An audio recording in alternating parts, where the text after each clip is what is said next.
Salut tout le monde, c'est le Point F1 et on se retrouve pour un nouvel épisode de l'Actu F1. Voici les titres de l'actualité. On pourrait avoir une grille inversée pour l'avenir des courses sprint. Les amendes pour les pilotes ont été augmentées. Alpine vend départ, Daniel Ricciardo fait son grand retour et Marta Garcia est la première championne du monde de la F1 Academy.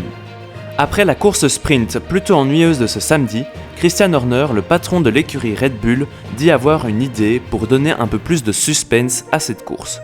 Il propose de s'inspirer de ce que fait la F2 avec une grille inversée pour rendre les courses sprint plus palpitantes.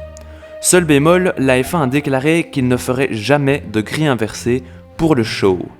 La question est donc, la F1 restera-t-elle sur ses positions ou bien va-t-elle continuer à innover avec des nouveaux formats ? Tant qu'on est à parler de changements, parlons des amendes qui peuvent maintenant atteindre le 1 million d'euros pour les pilotes. Vous vous doutez bien que c'est loin de faire l'unanimité auprès des directeurs d'équipe et des pilotes, d'autant que ce nouveau point de réglementation sort un peu de nulle part. D'après Toto Wolff, la moitié de la grille ne serait pas en mesure de payer une telle amende. Charles a ajouté qu'une amende d'1 million d'euros correspondait à plus du salaire annuel de certains pilotes sur la grille. De son côté, Hamilton pense que si une telle amende devait être donnée, l'argent devrait aller à une œuvre caritative, comme c'est le cas dans certains sports. Dans tous les cas, pour qu'une amende d'une telle ampleur soit donnée, il faudrait que le pilote ait vraiment fait quelque chose de très grave. Alpine, de son côté, est plutôt occupé à vendre départ. Certains affirment que c'est le signe qu'Alpine est en train de se désintéresser de la Formule 1. Bruno Famin, le directeur d'Alpine Motorsport, déclare qu'au contraire, la vente est très bon signe et que cela veut dire qu'ils vont développer l'activité course. Pourtant, l'arrivée d'Alpine en endurance fait penser à certains qu'ils font des pas vers la sortie de la catégorie reine. Mais à ça, Bruno Famin répond qu'ils cherchent à se développer partout dans le monde et que pour ça, ils ont choisi l'endurance. Bref, pas de raison de s'inquiéter pour Alpine, pour le moment. Autre info de cette semaine, c'est le retour de Daniel Ricciardo qui s'était blessé au poignet lors du Grand Prix des Pays-Bas.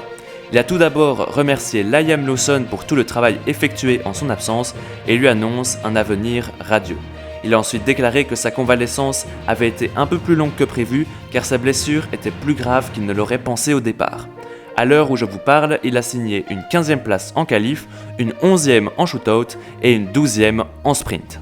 Du côté du nouveau championnat créé par la F1 du nom de F1 Academy, réservé uniquement aux femmes dans le but d'un jour avoir des femmes au volant de Formule 1, la première championne de la catégorie est connue et il s'agit de Marta Garcia qui a été sacrée ce samedi à 3 courses de la fin. Elle a montré beaucoup de constance pendant toute la saison avec 18 top 6 en 19 courses, 11 podiums et 7 victoires. Avec ce résultat, elle espère s'ouvrir des portes en Formule régionale ou en F3. Et qui sait, un jour peut-être, nous la verrons en F1.